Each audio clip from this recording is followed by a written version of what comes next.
Je crois que tout le monde est équipé à présent. Vous devez m'entendre. So I hope that everyone now has their headsets and you can hear us. So thank you very much for being with us today. This is an extremely important topic. So how to respond to ethical and sustainable challenges for the wine industry. We'll be talking about current events. Recently, current events have raised this issue quite a bit, and it's really an urgent issue now to have a more sustainable wine industry from the environmental viewpoint, of course, but also from the social and economic viewpoint. And this question is extremely important, and it's part of the crisis that we've been going through in the wine industry. There's a crisis which is environmental, as I've said, with a climate component, which is extremely important, but also there's a health issue, health-related issues around wine, with the 2010s that were complicated with discussions about pesticides and other issues. Also, the social dimension. The social dimension is very important in the Bordeaux region, but also throughout the world concerning the income of winemakers as well. So it's social and economic sustainability with an industry that is having some difficulty from the economic viewpoint because there's a reduced consumption for structural, also for cyclic reasons. So talking about social responsibility of businesses, there are some people who are going to say to you, well, the social responsibility of a business is not important. What we need is clients. Okay, fair enough. We need clients. But on the other hand, you know that the industry, when you see what happened in front of Castel, where there was damage done, we can feel that there is a difficulty in the whole industry in finding a sustainable path.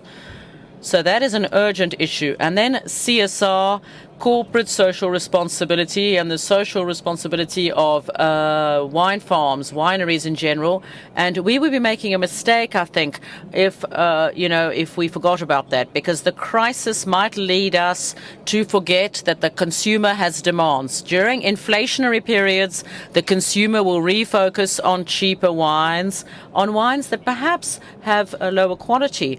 But if we look at purchases since the beginning of this inflation period, we see first that that's not true, that in fact it is sales of wines above 10 or 15 euros that have increased the most. And also, if we think that the crisis has set aside the social and environmental expectations of consumers, that would be a mistake as well, because those expectations are there and they're with us. So we have to find consumers, we have to convert consumers, in particular among the younger consumers. And it's with the social and environmental dimension that we will succeed as well. So CSR must not be dissolved in the crisis, on the contrary. And we think that today to have this ethical reasoning, this reasoning on sustainability, this is something that's extremely important. Well, the crisis, perhaps, maybe to have an optimistic note, we hope the crisis will be over at some point. We know that wine consumption follows cycles at the global level. I've discussed this in some of my research work, but we know that there is a drop in consumption since 2017, which will maybe hit a bottom level and then start going back up within 1 year or 2 years. It might be far away, or seem far away for others, but we can hope for that. We can remain convinced that this can be done only if we respect these issues, how to respond to these sustainability challenges.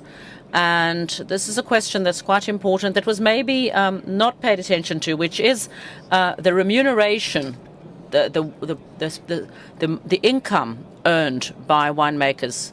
We talked a lot about the environment, but we didn't talk so much about economic and social issues and also the income of winemakers themselves. So there are quite a few questions that we're going to ask here. We have 3 guests with us. I'm going to do it in this order.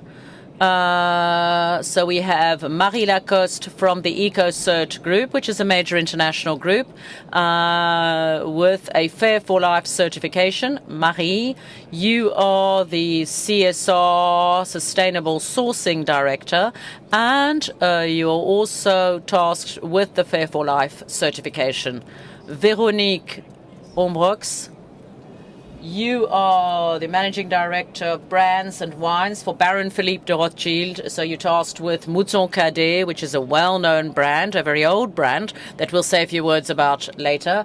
And we also have Jean-François Réau, who is the founder and president of Vignoble Gabriel & Co., which is a collective. And he's also a winemaker in the Blaye region in the southwest of France. So we'll also talk about Vignoble Gabriel & Co., so Gabriel & Co. Vineyards, and we'll talk about your collective a little bit later for those who may not know it. Now, what I would like to ask as a question, Marie, we talked about the crisis in the wine industry, in the whether it's in Bordeaux or elsewhere in France or otherwise in the world. You might have an external view from the viewpoint of the EcoCert group. So you're starting. What is your view? How do you see this crisis? Well, yes, today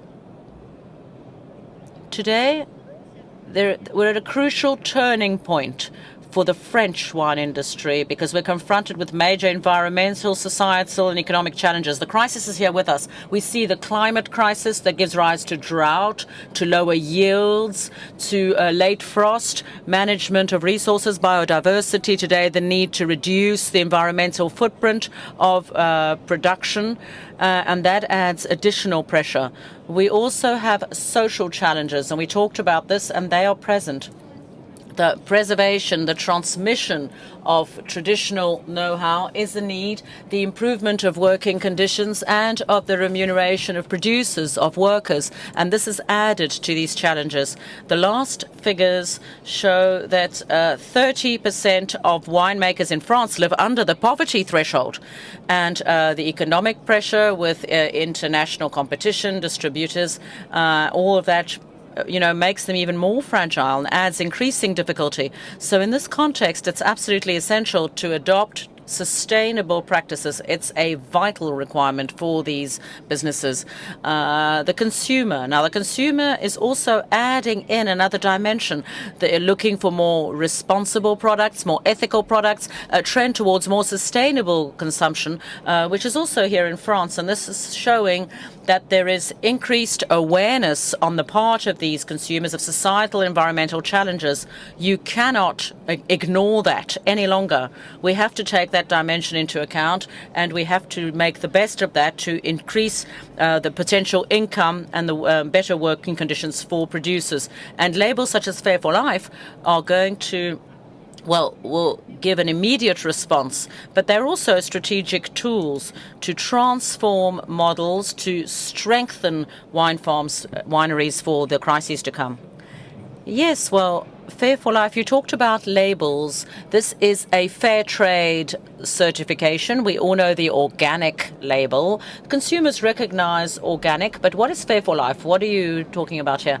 It is a fair trade label. It is an international fair trade label. We've been around for about 15 years now all over the world for different forms of agriculture. Fair for Life is a framework. It's a framework that's part of a diversity panel for standards. There are social, environmental, and economic pillars, respecting the rights of workers as a pillar, and sustainable agriculture or farming practices, and also fair sharing of value. For the French industry, we have our two stakeholders representing our French wine profession, but all over the world there are some 9,000 workers and producers who benefit from that throughout the world. So how are they different? How's this different from the organic label, in fact? Well, the organic label, which advocates the absence of plant health products, of chemical plant health products in the process, is one of the tools for environmental transition. There are other tools, of course, in winemaking. We have HVE, which is high environmental quality as well. We have Intravitis, for more sustainable practices. So Fair for Life, in fact, comes and adds a social and environmental dimension. So that component focuses on income, on social justice, and sharing value throughout the value chain. So it's more a guide in a certain way, is it not? You were talking about what's, when you look at your site, you see there's a whole approach behind that. Yes, Fair for Life is going to bring us a framework. There's a structure, a tool to work on an approach that must be committed, engaged, and that has to be in place over a long period of time. So we have 3 pillars, as I said: social, economic, and environmental. And based on these 3 pillars, to enhance the value of our practices, protection of workers, better working conditions, resilience as well for the industry and for the organization, and this sharing of values, this fair approach is going to motivate the entire strategy. It's not just a product label, it's a framework. It's for everyone towards resilience and sustainability for all. Thank you very much, Marie. Do you think that there are direct advantages, benefits in sales terms? You mentioned HV, Terra Vitis, do you think Fair for Life can also lead to greater sales? Well, of course, sales is one of the challenges. There are direct advantages and benefits, of course, to act on labels. The economic value is, of course, essential. The ambition of Fair for Life is one of the aspects of the standard is to identify minimum pricing criteria, a framework for the economic aspect in the transaction between the producer and the buyers. So one of the direct aspects is economic value enhancement with minimum prices negotiated, but also adding a bonus which will be used for a development fund. And this development fund will be able to contribute to the community of producers to give rise to projects, ecological transition, empowerment projects, optimization of their farming practices. And all of this, of course, is an economic tool as well. This development fund, is it mandatory in the certification? Yes, absolutely. It's one of the frameworks, one of the prerequisites of the certification to work with this economic value enhancement of the certification so that it can benefit democratically it can benefit all the producers and collectives. So in a moment, we'll see the applications, but that's very interesting. So in fact, when you're a winemaker, you can be certified Fair for Life and also be certified HV or Terra Vitis, organic. You can have absolutely, you can have all of them. The complementarity of all these labels must be included in the strategy of the producers because each label brings something in. It's added value. They don't oppose each other. So in terms of market strategy, it can be interesting to combine a Fair for Life approach that opens international doors, that opens doors on markets in state monopoly markets, for example, which are recognized, also on international actors and distributors, and to keep specificities to our local territories, HV in France, Terra Vitis as well. So these are structured approaches based on your ambitions and your target markets. Thank you very much. Thank you very much, Marie. So we'll come back to you a little bit later, perhaps to specify some other points concerning certification.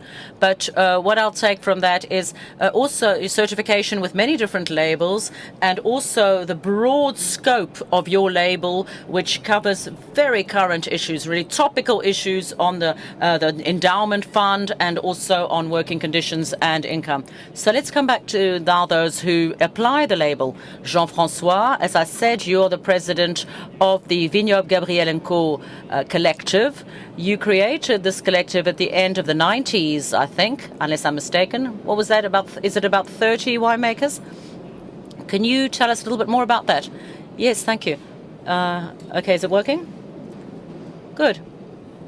Yes, I'm Jean-François Réau. I'm president of Vignoble Gabriel & Co., so Gabriel & Co. Vineyards Collective, which has existed since the end of the 90s. It started from an idea by a winemaker, because I myself am a winemaker in the Blaye region in the southwest of France, and I wanted to work on marketing my products myself, selling them myself. And in my DNA, I had the idea of this help, this support and assistance among winemakers, and to ensure the perennity of my winery.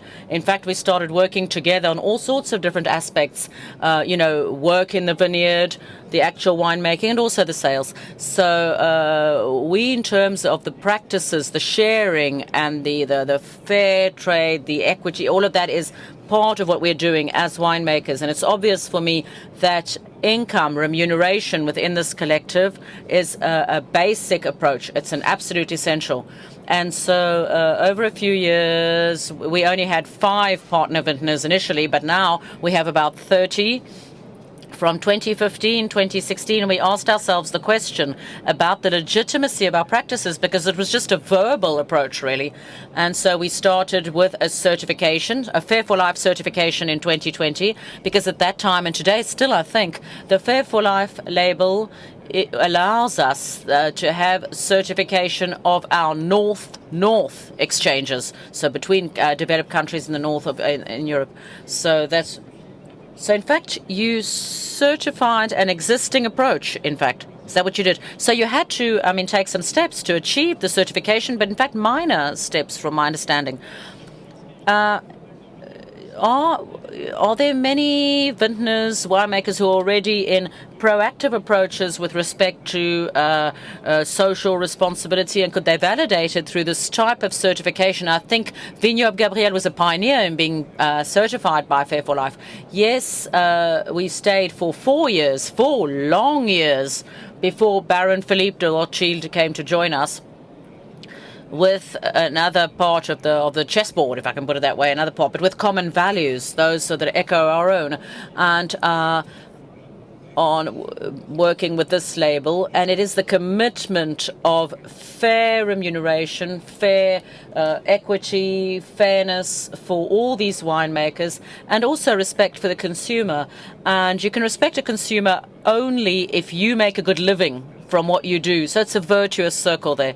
Yes, that's true. Now, to come back to this remuneration, this income system that I'm interested in as well, but we'll come back to that later. I'd just ask Véronique Ombrox now at Mouton Cadet, a great and iconic Bordeaux brand. So it's been 3 generations since the 1930s, 3 generations of Rothschilds who are now steering this brand. We know its international success. We know the commitment to the brand. Can you tell us a little bit more about that? A little bit more about the brand, about this collective of winemakers working with this brand and everything you make available to them in that sustainable approach. Yes, I can. I'd be happy to talk about it. Yes, I'm really passionate about this, I can tell you. Hello, everybody. Well, Baron Philippe de Rothschild, he created it himself. Baron Philippe in 1930 created this brand, and when he created the brand, his only desire was to make Bordeaux accessible for as many people as possible. And that is how this story began. In 1930, creating a brand was quite a visionary approach, and today the brand is almost 100 years old. Now, when you hand down from one generation to the next, sometimes you forget to give meaning to what you do.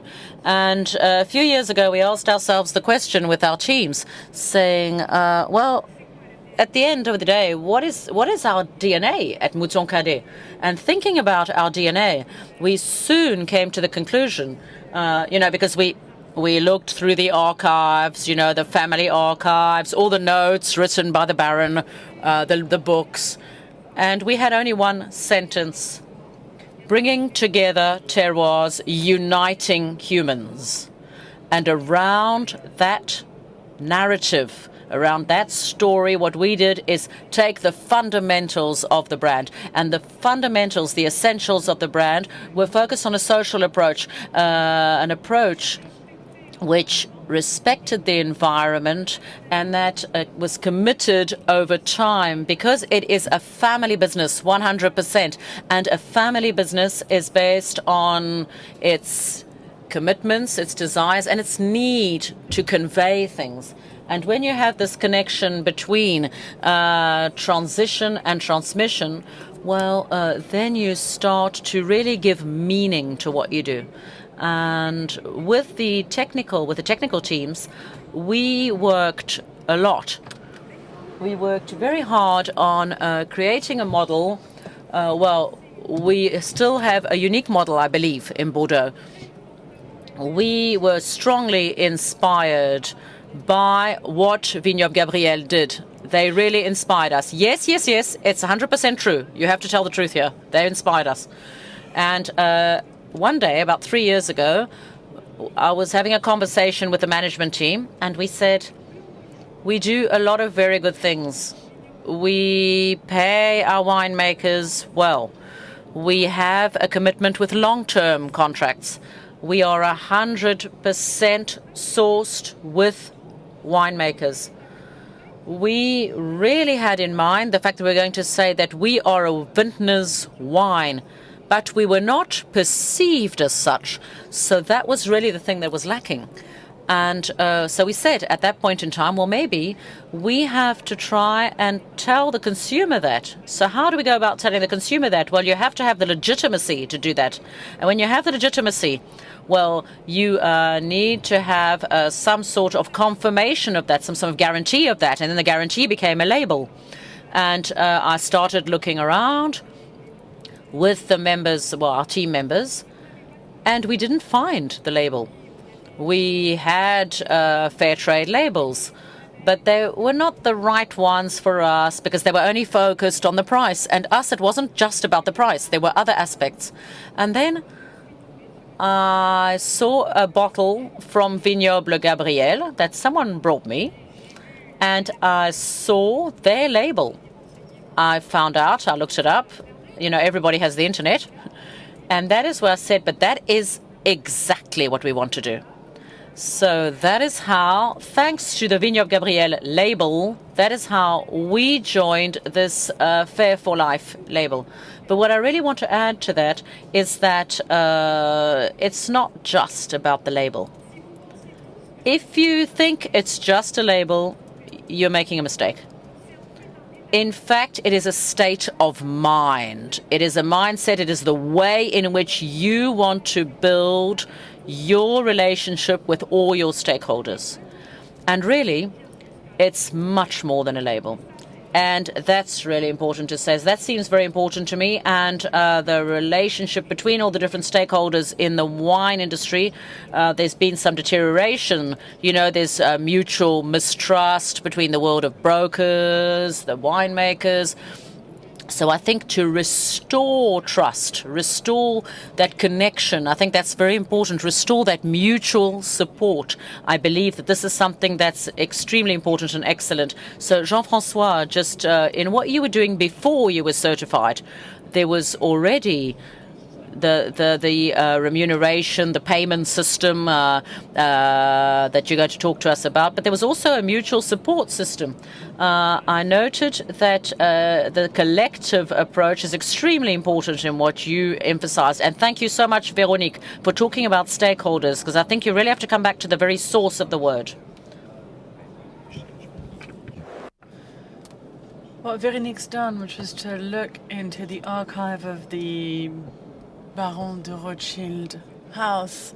This was a no-brainer for me because as a wine producer that really is in solidarity with the local wine producers, if I wanted to stand out then from the Bordeaux landscape, I needed to include this mindset, as she said. And this mindset, to me, is all about sharing knowledge, especially because in Bordeaux, more than anywhere else, unfortunately, things are very siloed in 3 different sectors: production, but also the marketers, etc. This is all siloed, and even amongst ourselves as winemakers, people don't trust one another. And we've tried to break down these barriers by lending equipment, by sharing knowledge on our perspective on how you produce wine and on how the grapes are growing. And this is also because what I want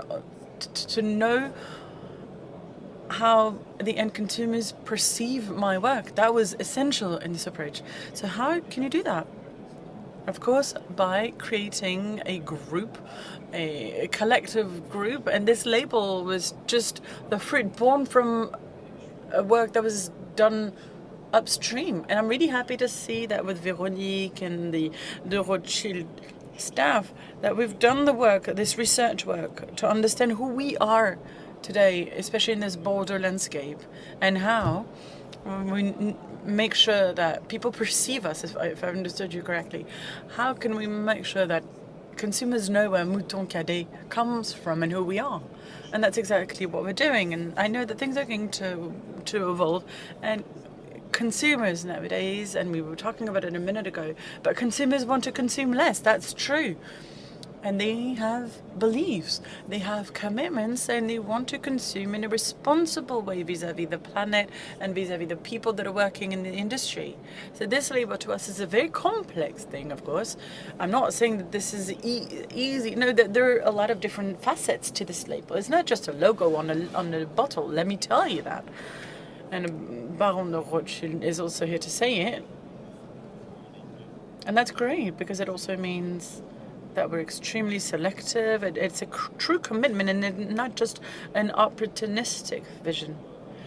And based on that, this label, now we want to make it more sustainable, and we want it to be more visible and understood by the planet as a label that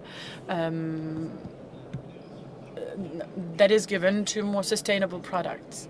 Now, thank you very much. Going back to compensation, how different are you from another wine merchant or even a cooperative seller or wine merchant? Because this is a cooperative approach. So I'm asking this question not only to you, Jean-François, but also to Véronique.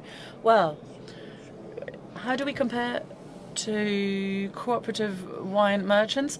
It's actually not that different, because we have pluri-annual contracts. So this is the type of cooperation that we have. And so the only thing is that we have an individual production cost approach.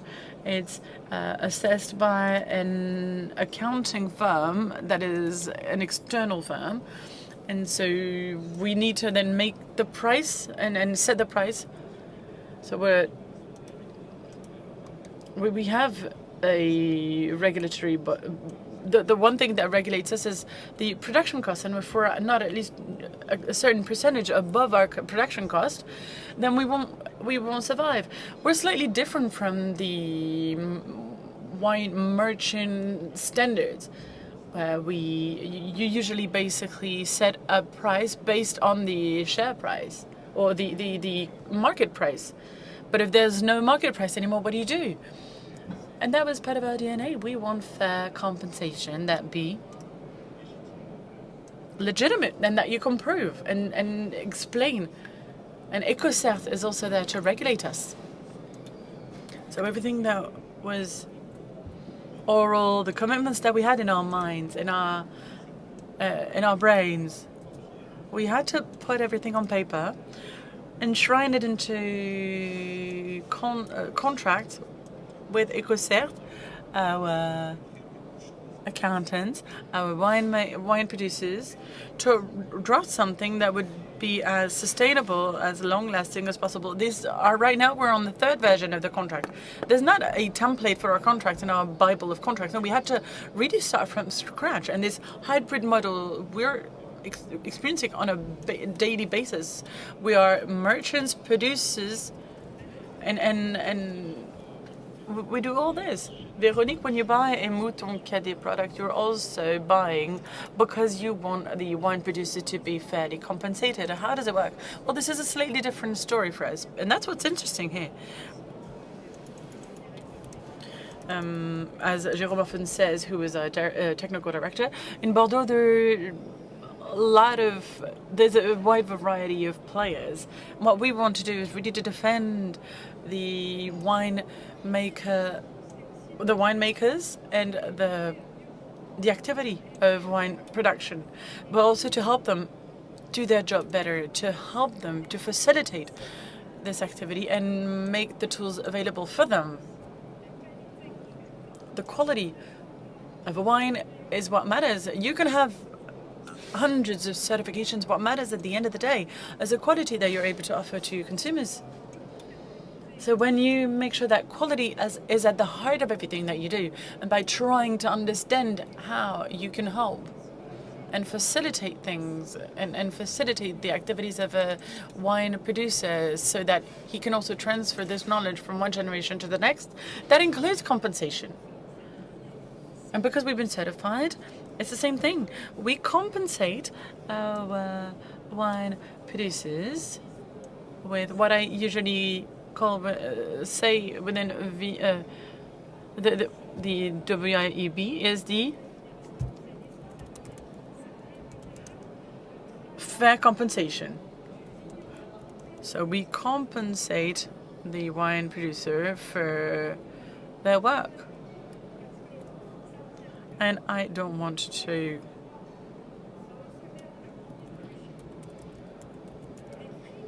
create a controversy, but when you see in the supermarket the price of a Bordeaux wine for €1.66, do you really think that the wine producer was properly compensated? Please think about this. This is what we refuse. And this is our fight.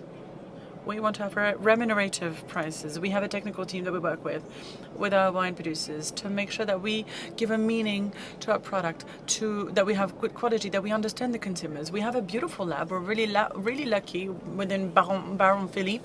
We have a laboratory that's made available to our wine producers. We also have tools. We have a research and development center. We're really lucky to have it, and we make it available to people. We share it with our wine producers. Our wine makers don't only work for us, they also work for themselves, and that's important when it comes to sharing value. Otherwise, they would be too highly depending on us. So we want them to be able to transfer their knowledge, their passion for wine and for winemaking, which is essential. So this is all based on that, and I hope that I've been able to answer your question, because I might have derived from the initial question. Absolutely, you did, especially in this support approach. We've talked about Vignon Gabriel and Co.'s solidarity. I think that you have a team that talks and that supports your wine producers, and it goes above and beyond the support for conversion towards organic wines. We said that labels were not incompatible, and I think you're a perfect example of that, because you do have different certifications, organic, etc., etc. So, Véronique, you also support this approach financially for producers, right? Yes, absolutely. Especially because if you want to convert to an organic vineyard, you need at least 3 years and sometimes 4. So we don't force our partners, our wine producing partners, we don't force them to go organic. It's up to them. Some wine producers are more ready to shift to organic production, and it's also about trying not to convince them, but to make them want to. If it comes from a mindset, it needs to come from a mindset, and not just an opportunistic approach. And it's the same thing. This is exactly what we were talking about earlier. Organic was almost crushed by this opportunistic approach, to the point that because the sector was not able to absorb this positioning, at one point there's a broker that comes to a vineyard and that says, you need to go organic because you'll sell better. So 1 goes organic, 2, 3, 4, 10, and the result is what we see today. So it can't work in the long run. So yes, having organic wines, why not? But with my wine producers, there were no more than 50% organic wine producers. So of course, it's easier to get into our group for the environmental side of things if you're organic, glyphosate, etc. You needed to be really careful. But now we have about 2/3 of our producers that are organic. But it was done in a very constructive way. We had discussions. We had X number of meetings where we shared experience and information with wine producers that were already organic. And we weren't telling people, well, here's an opportunity. You go organic, and then tomorrow if there's another trend, we'll see what we do. That's what we do as well. We help wine producers go organic if that's what they want, and if it makes sense to them as well. So I think that this is also very important. It's also important to really respect a wine producer for who they are, for what they do, and for what their desires are, for what they want to do. And I also wanted to add one thing to make it easier, because again, we have 150 wine producers within our community of the Mouton Cadet group, and we have several thousands of hectares of plots. So it's easier to talk to 30 winemakers than to talk to 150 wine producers. So we've created an app called the Mouton Cadet application, and that's the platform where we discuss with our partners whenever there's an issue in a vineyard, when there's an opportunity, when someone needs to share something. We group all of our communications on this app, and it's almost become a companion, a partner in the vineyard, and it makes sense because it creates a bond between the different wine producers, and we have again a great diversity in the Bordeaux region. We are on the left and the right banks, and we have people scattered across the region, and it's a human adventure. We only have 30 winemakers or so, but it may seem as if it's easy to bring them together, but it's not that easy, especially because they're scattered around the region as well. Well, again, this came from you because you inspired us to create this app. But we also have a lot of face-to-face meetings, and sometimes we don't see eye to eye, and it's not easy. So yes, sometimes we have great ideas that come out of these meetings, but also sometimes we disagree. But that's life, and that can be really constructive as well. You'll see that apps are great, Jean-François. Sometimes it can bring more peace to our discussions. As Marie said earlier, there's something that's very specific in this certification, the fund that you need to contribute to. What is it for? What is this fund? How do you use it? How have you been using it? Mary, are there specific obligations with regards to this fund? Yes, the fund of this definition is based on a standard. The use of the fund or part of the use is standardized, and there's a clear framework for it.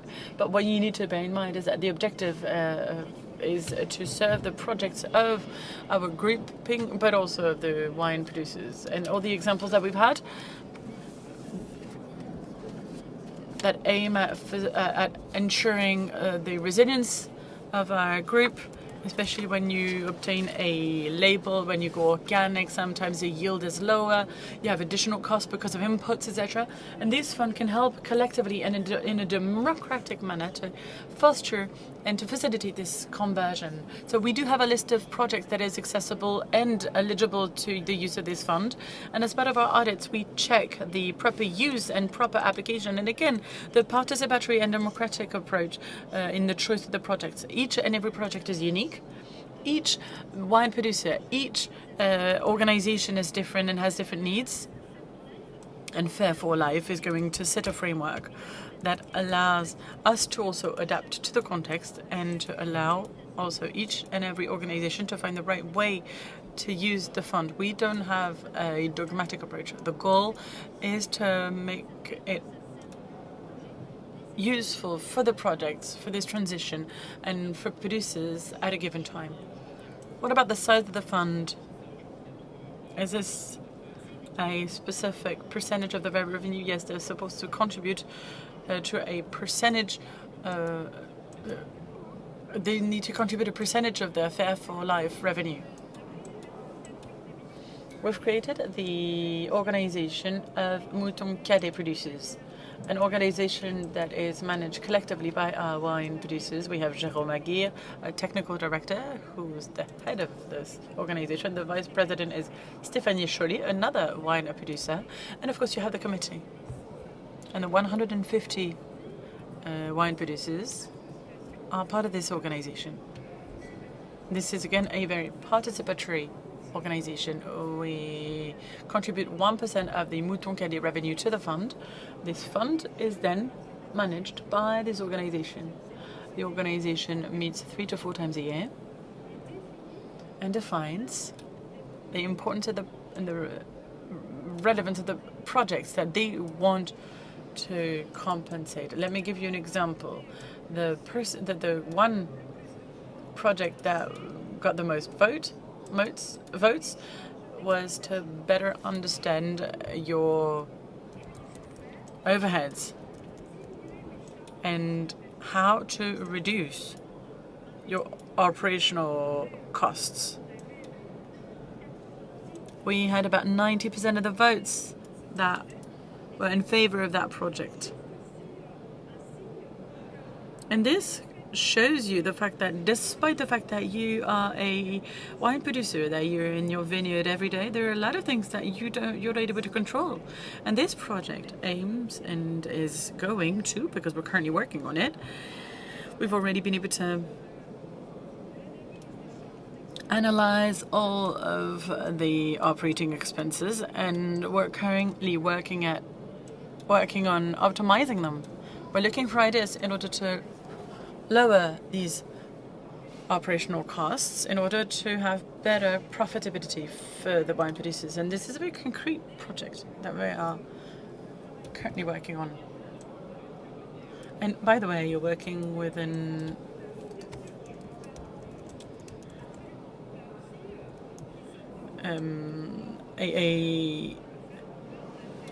accounting firm. Yes, that's what. There you go. We did call upon an accounting firm. It's actually a student that worked on it, on this project, and I think that it's also very stimulating for young people to start working in this field. Everything is done in transparency, and we don't want to do things for people. Quite the opposite. The standards are there, and it wouldn't let you anyway. Of course, and this is the ambition of this standard as well. This is the approach that we have. We want these projects to be fully managed in a democratic and collective way, so that it's in the best interest of the project to make these projects more resilient, to share practices and knowledge. As you said, there are a lot of best practices that are already in place without full recognition of it. Fair for Life is exactly to set a framework on this. It increases the value of everything that you do vis-a-vis third parties, other distributors, but also the consumers. And I hope that the showcasing best practices is going to be done also with distributors. Jean-François, for us it's always more difficult, and we didn't have any idea for an investment fund, but we might use a similar tool and also use a platform, just like Baron Philippe did, with an app that would allow us to discuss in a peaceful way. No, but I'm kidding, but we put a lot of things in place to assess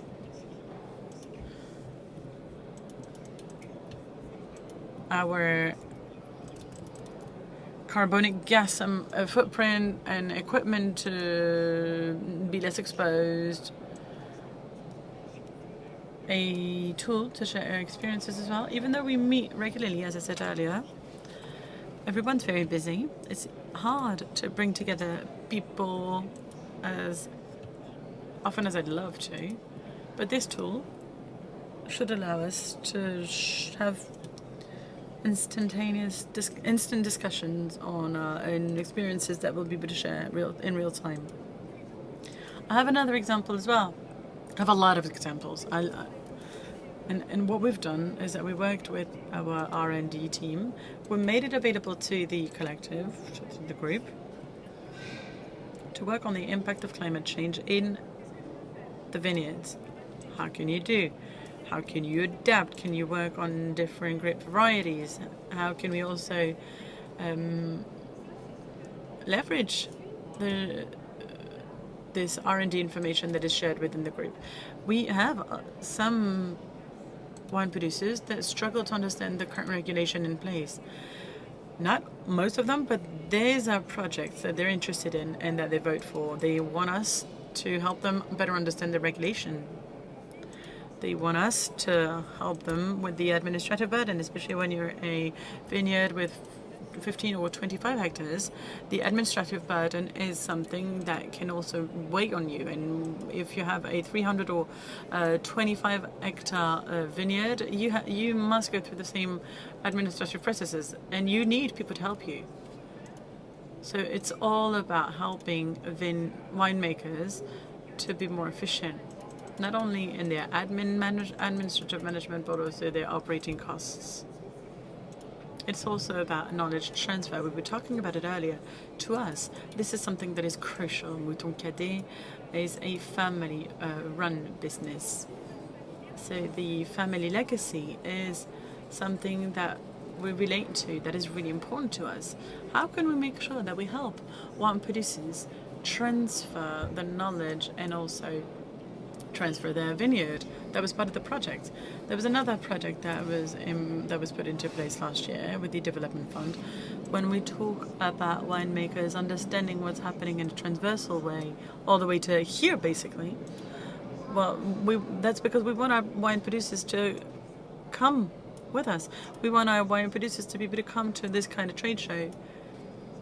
And this would be transversal because this way it helps us put a face on wines. We have 2 wine producers with us this year, and it allows them to better understand the expectations of consumers that we've been talking since the beginning of the session. Without this vision, without the understanding the customers' demands, that you can't do anything, and that's what's always missing, I think, in Bordeaux. Yes, come to Bordeaux. We shouldn't have talked about the fund or the app. Yes, we're talking about the consumer, Jean-François, and you just mentioned consumers. We didn't mention the consumers that much up until now. I did ask Mary at the beginning if For Life was a label that allowed them to sell better. There was a rather terse question, a rather abrupt question, but we understand that the economic yield goes above and beyond the consumers. It's also about having a more qualitative sourcing approach, more environmentally friendly approaches. But consumers, at the end of the day, we do need to talk about them. What are the fruit born from your work, knowing in terms of sales? Right now in France, one of the most recognized labels in France is the organic label that falls into the CSR strategy. But with the Fair for Life label, do you see more recognition from consumers?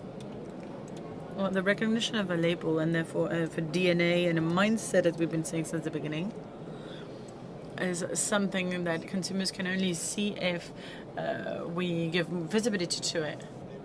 And right now, it's just the beginning of a new era.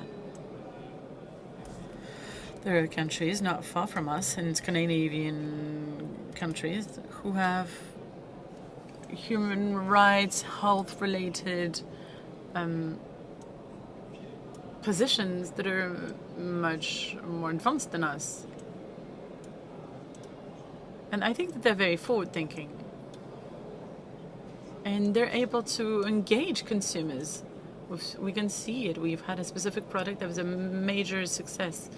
And it's a sparkling wine that's doing really, really well, even though it's been on the shelves for a few months. So for France, of course, which is what we're interested in, we were starting to challenge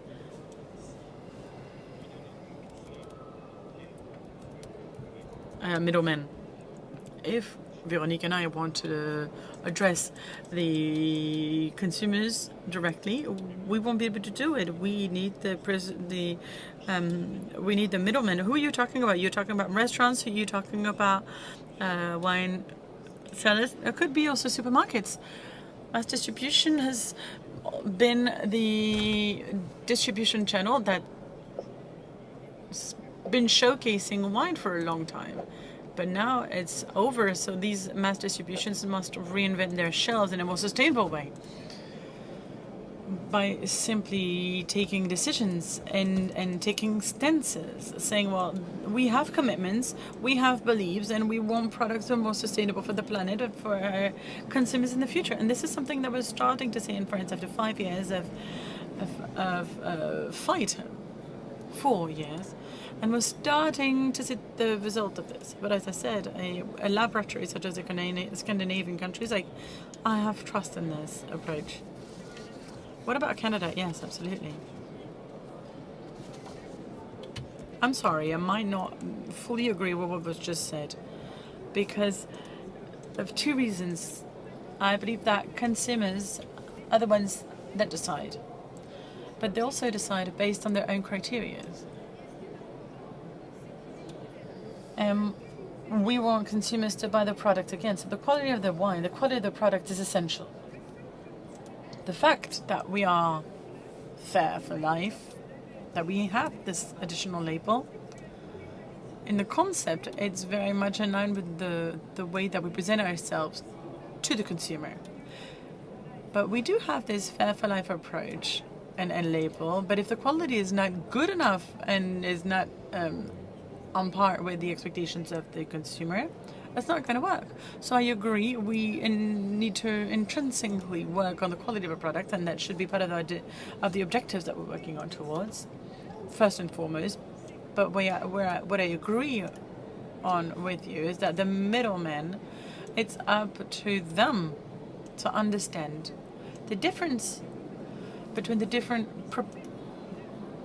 propositions that exist. I'm talking about the restaurants, I'm talking about the wine cellars, I'm talking about the mass distribution players. Just simply saying, well, right now these are the end of year negotiation, we want deflation. Well, sure, but if they request deflation from us, what should we do? Should we also apply deflation on the compensation of producers? No. This is not the direction we want to take. So we need to have this collective realization. But what about consumers? As you said, the consumer will be fully on board as soon as they buy not only the first bottle, but rather the second bottle.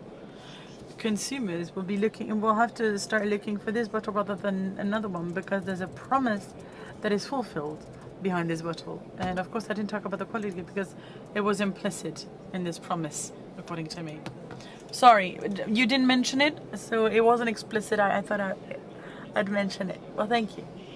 Marie, do you know if there are other fair for life approaches in the French wine sector? Do you have people that you're talking to? We do have a few contact people. We have requests. Fair for life. We started in a new world because at the time, 6 years ago, the challenges that we had on the social issues to give more visibility to these wines and to make sure that these international wine markets were open to expectations, and we needed to work on sustainability. So now we're a bit to take a step back 6 years later.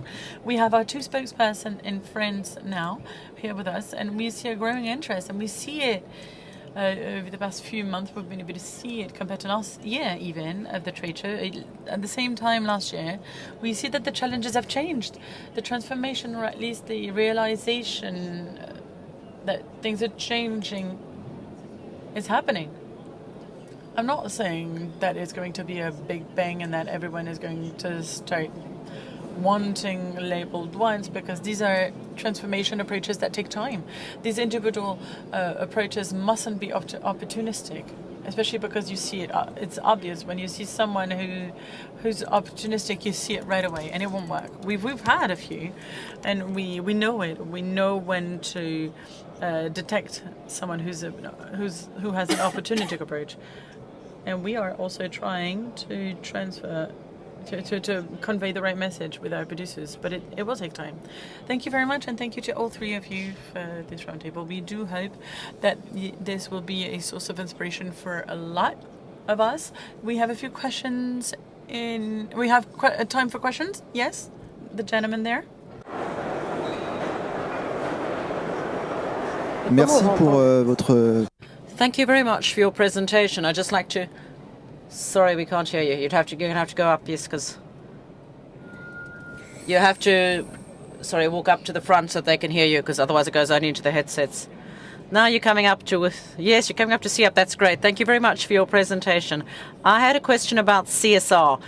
We have several labels today which are on the market. There is the Vigneron Engagé, there's Fair for Life. I mean, how can the consumer and the producer find their way among all these different labels? Because sometimes it's not really clear, you know, I mean, the producer, the consumer doesn't really know who's what and who does what.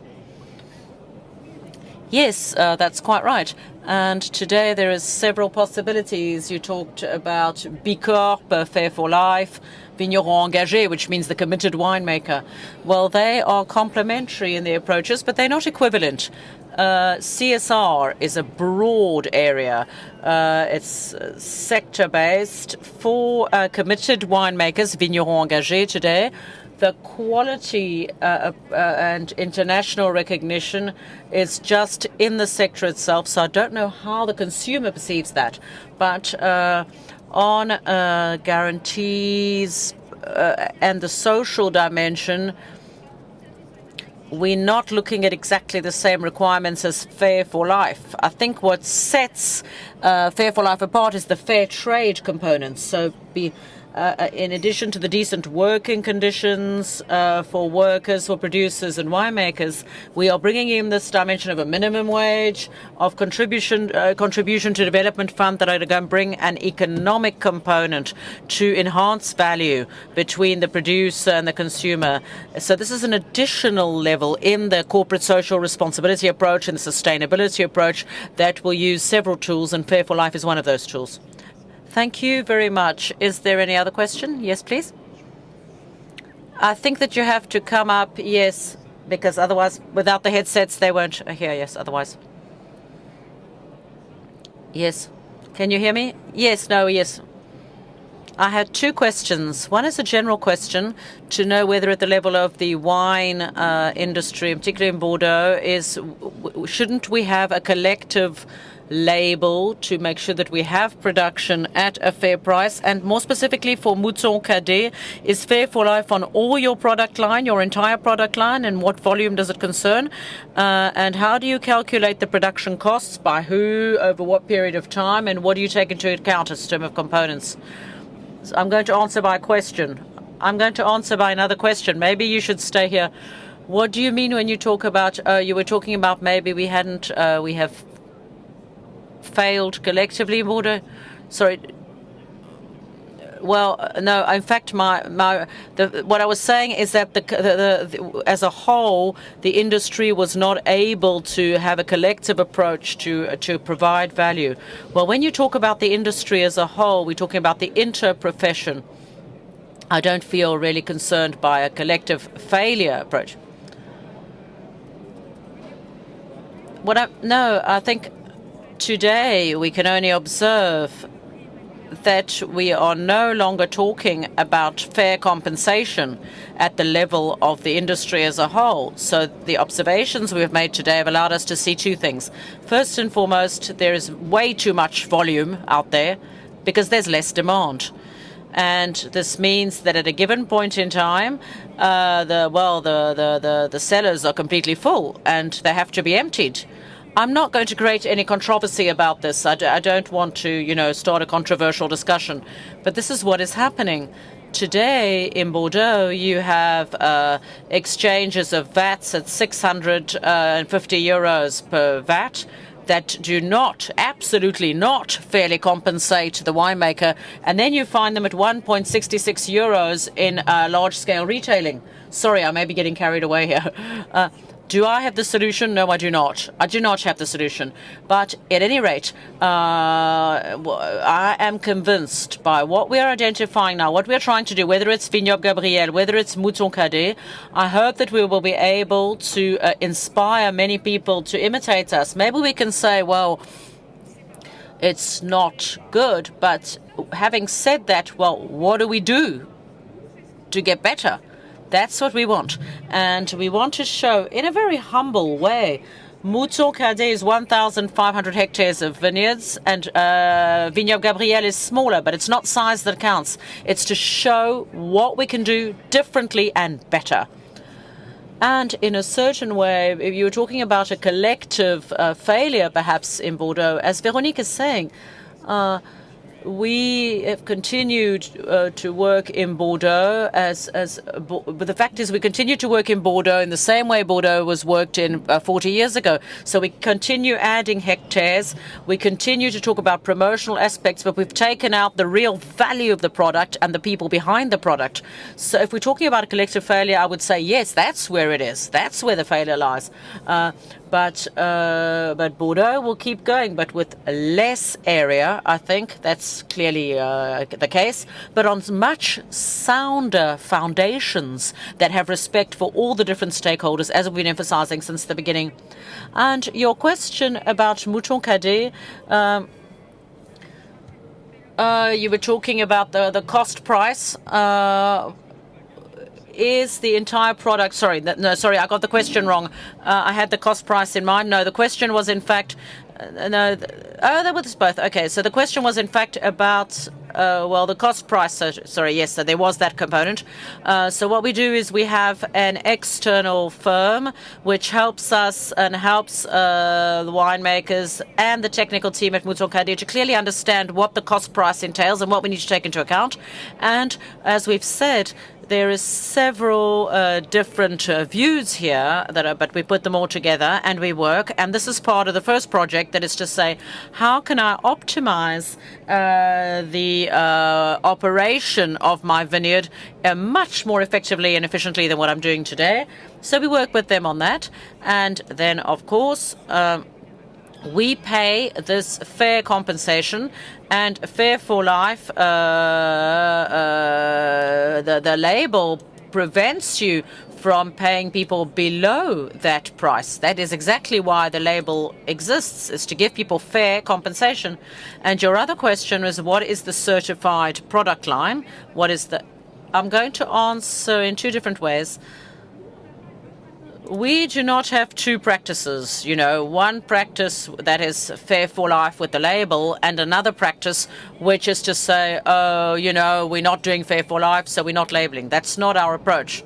So what we have, you need to know that Mouton Cadet is distributed in approximately 140 countries. But today, unfortunately, the appeal, the consumer's attraction to the sort of label, we can see that particularly in France and in European countries, also in Canada, because in Canada as well, we have launched our label there as well, so with the Fair for Life label, but we don't work differently in the other countries. So we only have one state of mind. Mouton Cadet is a Fair for Life mindset. So we enhance the value and we pay into the fund that is intended for projects for the future for all our winemakers, with the volume for France, which between us is 40% of the total volume of the world, and it's for Mouton Cadet Red, which is 80%. So today we have started with the official label on Mouton Cadet Red in France, Germany, and Canada. And that is the first step. But that doesn't mean, and I want to really emphasize this, that alongside that we do things differently. No, we do things the same way for all our wines. Thank you very much, Marie Lacoste, Véronique, Jean-François Rio. Thank you. We unfortunately no longer have any time for any further questions, but please come and talk to us, or please come and see us at the booth at the stand. Yes, we still have time. Thank you. Thank you very much to all of you. Thank you for your questions.